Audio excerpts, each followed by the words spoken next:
You know when you start setting goals and then you find out you reverse engineer how to get there, like, hey, I want to reach a certain level in my business, or I want to reach a certain income, or I want to learn something. You can look at curriculum, or you can enroll in classes, or if you want a good marriage or good relationships, you start reading some books about good marriages and relationships and figure out what's the best way for me to implement some deep connection with my significant other or my kids. And we've got a way of reverse engineering things, and we can be incredibly excited about the changes that lie somewhere in the future, and the future self that we can envision ourselves to be can be super exciting. And every year, this happens all the time, and this happens on several occasions. Okay, you have your people at New Year's that are really excited about making some changes, because for some reason when the month changes or the year changes, like, we feel like we've got a fresh start, and we do. And then you've got the cynics, and you've got the people that say, you know what, New Year's resolutions don't work. And it's like, oh, congratulations, you read an article online that did an in-depth analysis statistically proving how New Year's resolutions don't work. And it's not that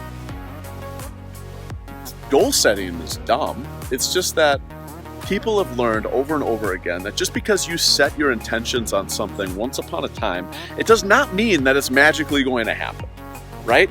And a lot of us get bored with the process. We fall out of love with the big why. We fall out of love with the whimsy and the mysticism of this fairy tale that we've drummed up for ourselves. And the fairy tale, the fantasy, isn't bad.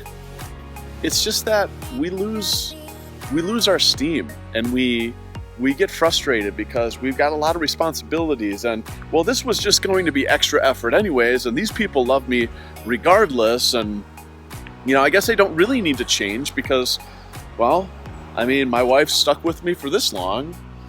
It's not like everybody's going to disown me. And I'm trying to shoot a video here, and there's just a lot of traffic.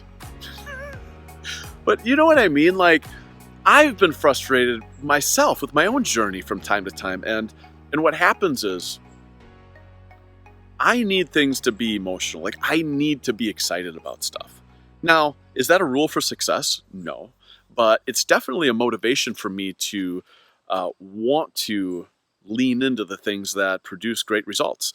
So my encouragement for you today is, the weekend is upon us. Well, depending on when you're watching this, I guess. But what happens is we lose so much momentum when we stop our habits and the practices that we do every single day. We just think, you know what?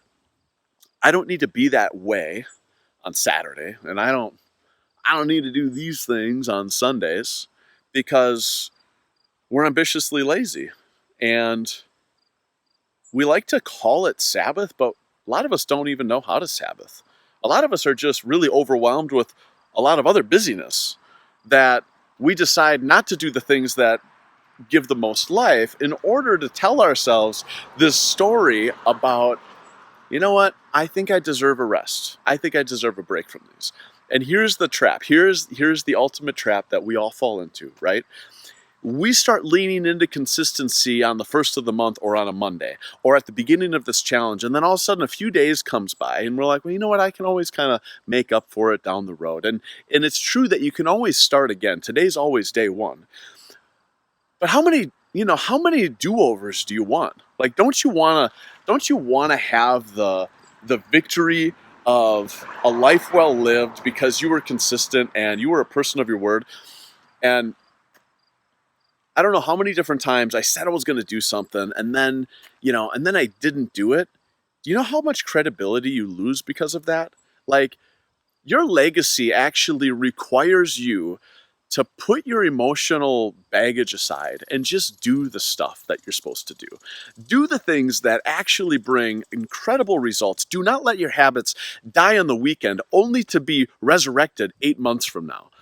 Like, the key to leaning into success is take the simple, small little habits, impute that into your DNA. Okay, that is your new nature. That is who you are now. You are not somebody that's going to give something a try. You are somebody that is doing something, and everything in your being compels you to success, okay? That's my encouragement for you, for your mindset. And then the physical challenge for today. It reminds me of Double Dare. Anybody watch that growing up? Mark Summers. We got the physical challenge. Physical challenge is whatever you want it to be. I want you to be active, and I want you to think about, who do you want to be playing games with and doing stuff with? Go get your step count in, and maybe play a new sport, or go on a crazy long hike with people, or go journal by yourself and go take a walk in the park. And don't listen to a podcast. Don't listen to some music, but listen to nature and let it heal you. Listen to that voice inside that is crying. It's like screaming for your attention, but it's only heard through silence. And go, journal some stuff. These are all suggestions. I'm not going to tell you what you got to do, okay? You can just go live large if you want to take my instructions, or you can find your own way on how you want to do something physical today. But I encourage you, get out, get moving. Do not let your habits die over the weekend.